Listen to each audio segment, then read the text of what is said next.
Good morning students. बेटा ये है हमारी दिव्यम संस्कृत व्याकरणम भाग 1।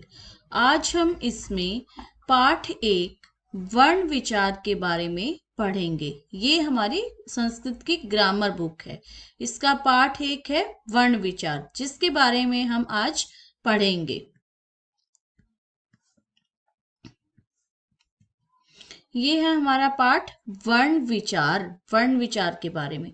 जैसे भारत की सबसे प्राचीन भाषा संस्कृत है। सबसे प्राचीन भाषा कौन सी है? हमारी संस्कृत।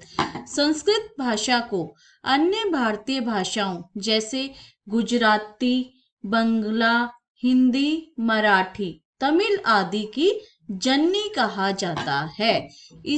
हमारी राष्ट्रभाषा हिंदी भी संस्कृत भाषा से ही विकसित हुई है। यानी जो हमारी राष्ट्रभाषा हिंदी है, उसका विकास भी संस्कृत भाषा से ही हुआ है।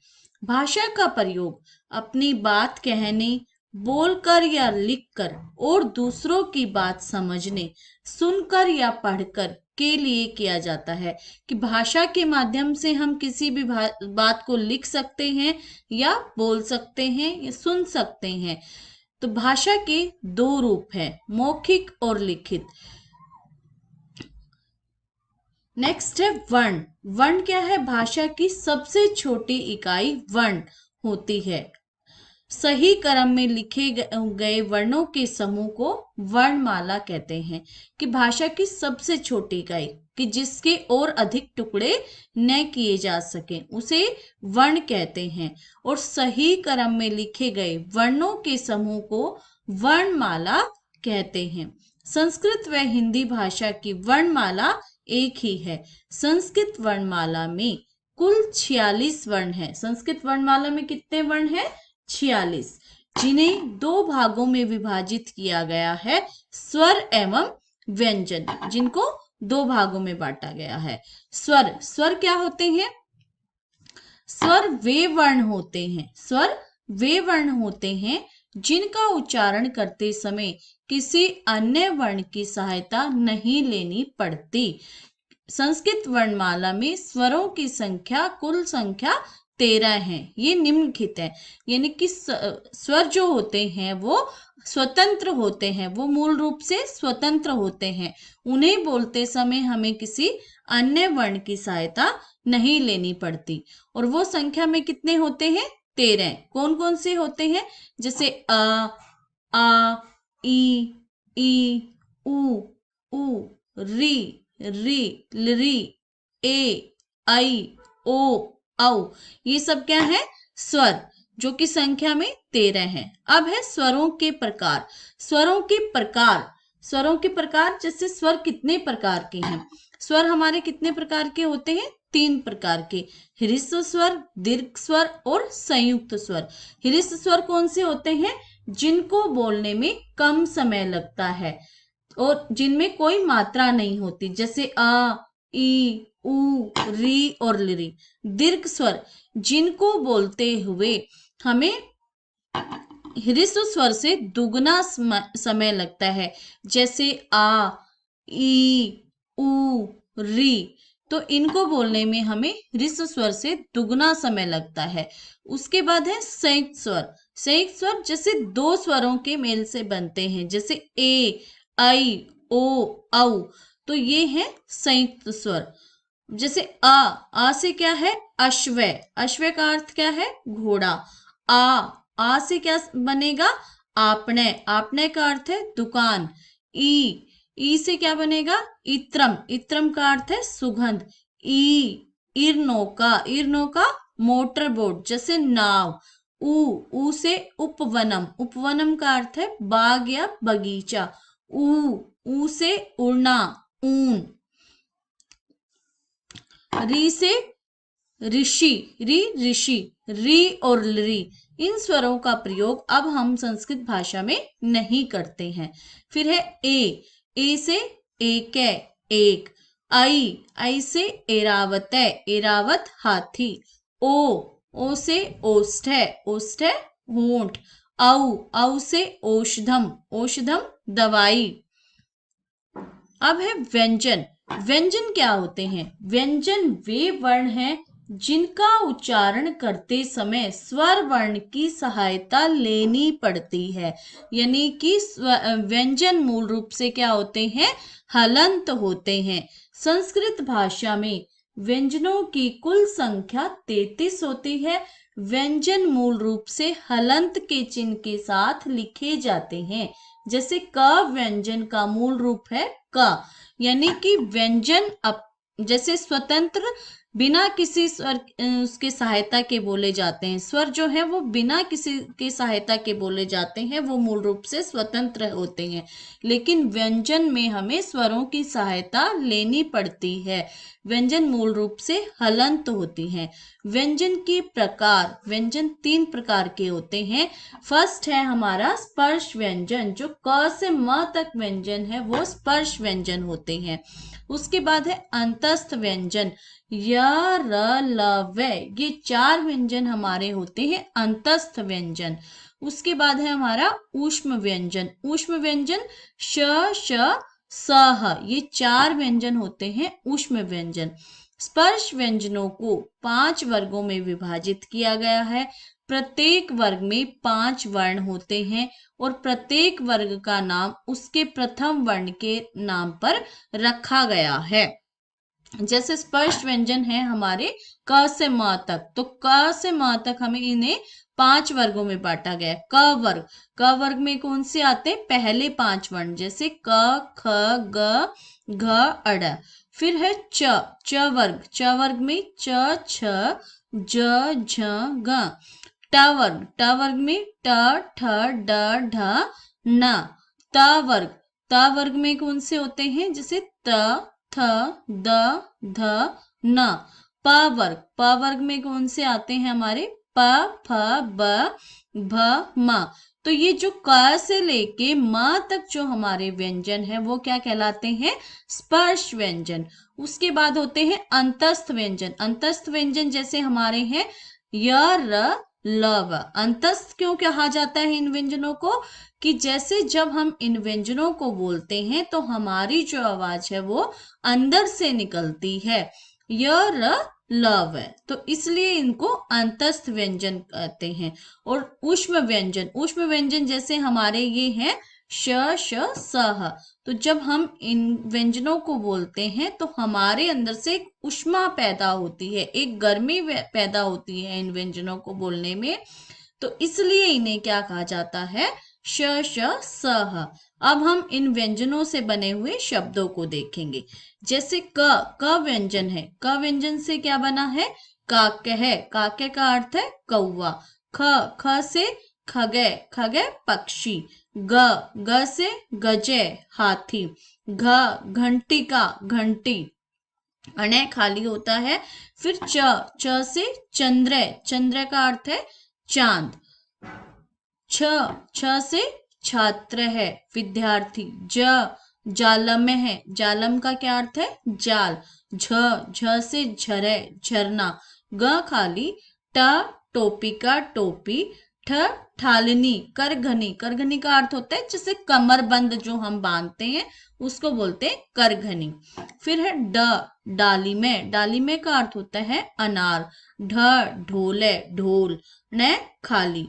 फिर है त से तरु का अर्थ है पेड़। थ से है पहाड़। द से दुग्धम, दूध। ध्वजे का अर्थ है झंडा। न से नौकहा नाव। पुष्पम फूल। नेक्स्ट है फ से क्या होता है? फलम, फल। बकह, बगुला। भल्लुक, भालू। मेघ, बादल। याचक है, याचक का अर्थ है भिखारी। रुप्यकम, रुपया। ल से क्या है? लेखनी, कलम। वानर है, बंदर। शुक है, तोता। संड है, सांड। सेवम, सेब। है से हंस, हंस। अब आते हैं अयोगवाह। अयोगवाह किन्हें कहते हैं?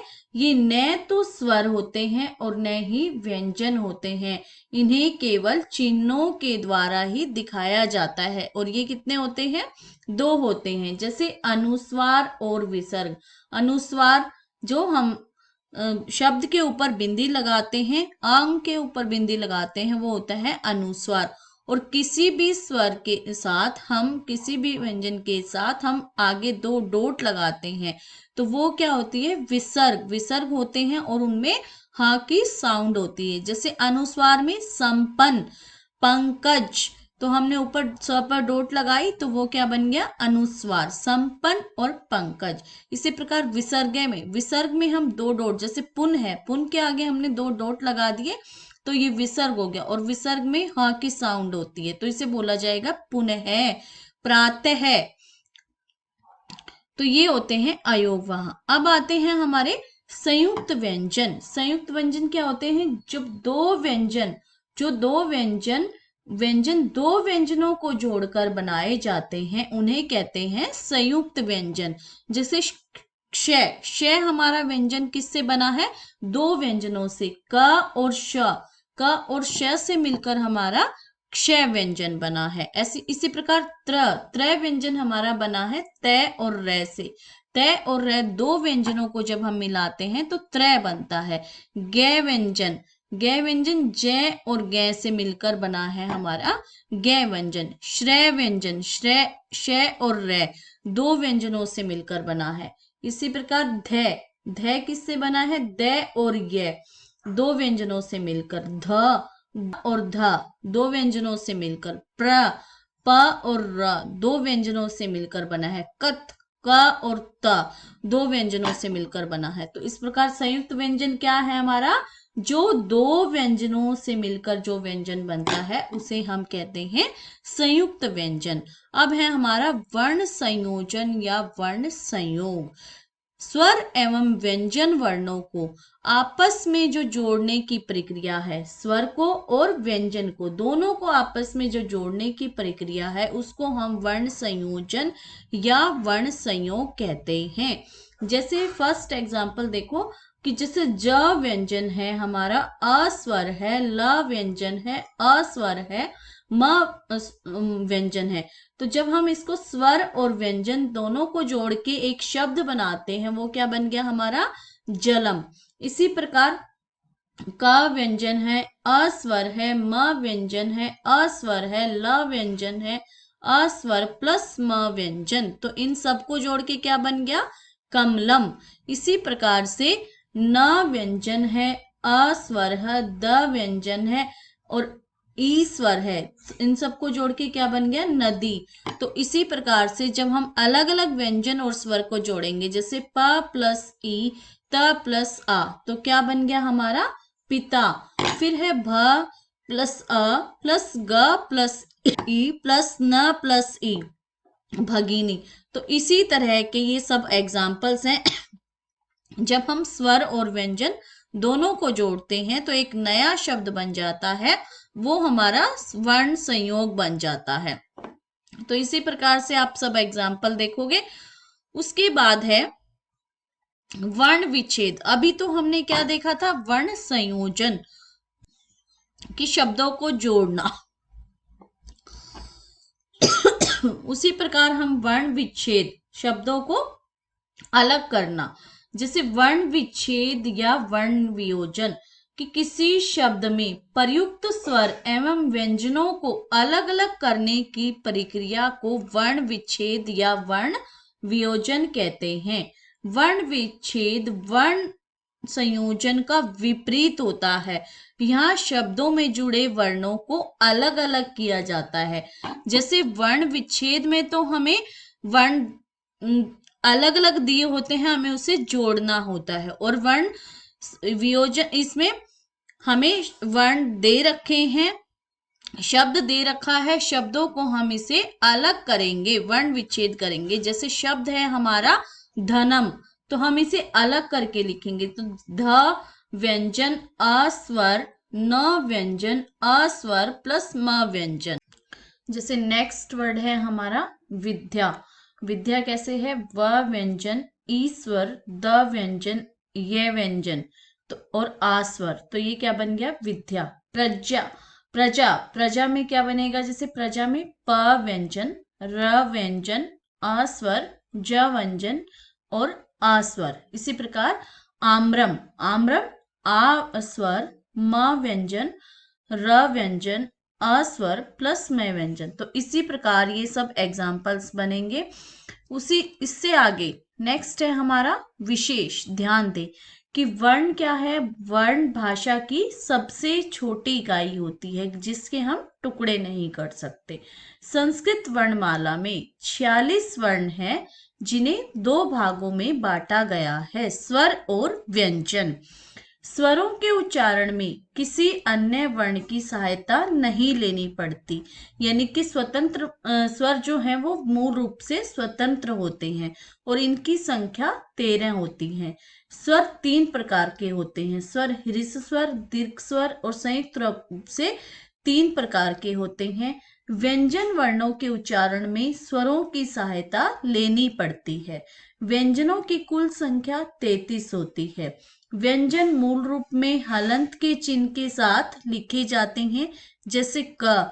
स्वर और व्यंजनों को जोड़ने की प्रक्रिया को वर्ण संयोजन कहते हैं, जैसे ल प्लस अ प्लस त प्लस आ, लता। किसी शब्द में प्रयुक्त स्वर और व्यंजनों को अलग अलग करने की प्रक्रिया को वर्ण वियोजन कहते हैं। जैसे धनम शब्द है तो हम जैसे अलग करेंगे तो ध व्यंजन अ स्वर, न व्यंजन अ स्वर प्लस म व्यंजन। तो ये है हमारा वर्ण विचार का चैप्टर। इसका अभ्यास हम अगली वीडियो में करेंगे। अगर आपको मेरी यह वीडियो अच्छी लगे तो आप इसे लाइक कीजिए, शेयर कीजिए और चैनल को सब्सक्राइब कीजिए। धन्यवाद।